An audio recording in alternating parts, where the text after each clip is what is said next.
Manfaat dan hambatan perdagangan internasional. Manfaat perdagangan internasional. Setiap perdagangan bertujuan untuk mencari keuntungan.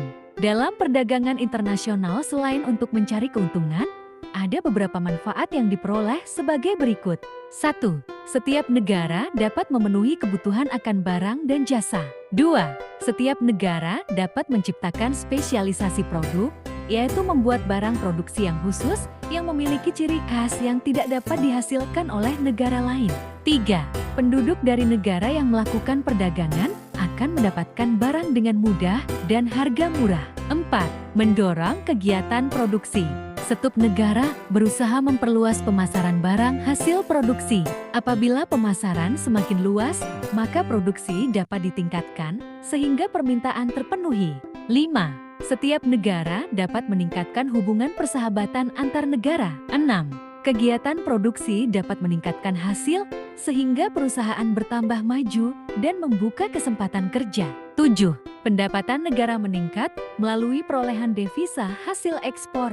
8. Mendorong kemajuan ilmu pengetahuan dan teknologi karena masing-masing negara ingin meningkatkan kualitas dan kuantitas barang.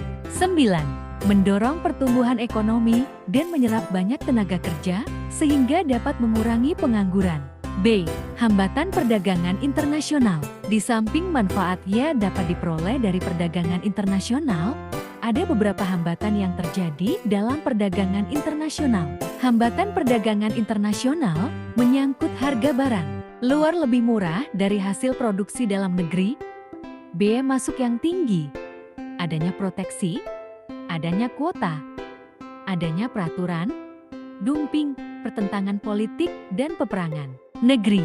Kebijakan pemerintah untuk melindungi produksi dalam negeri merupakan hambatan perdagangan internasional. Kebijakan untuk melindungi produk dalam negeri disebut proteksi. Misalnya, pemerintah Indonesia mengenakan tarif tinggi untuk impor kain yang berasal dari China agar harga kain tersebut menjadi mahal sehingga kain yang dihasilkan oleh Indonesia harganya lebih murah. Kuota merupakan kebijakan untuk membatasi jumlah ekspor dan impor barang dari suatu negara.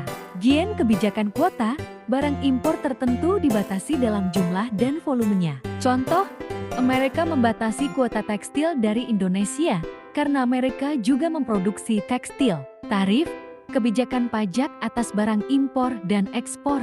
Kebijakan tarif ini dengan tujuan dapat meningkatkan devisa negara juga dimaksudkan untuk melindungi produk dalam negeri.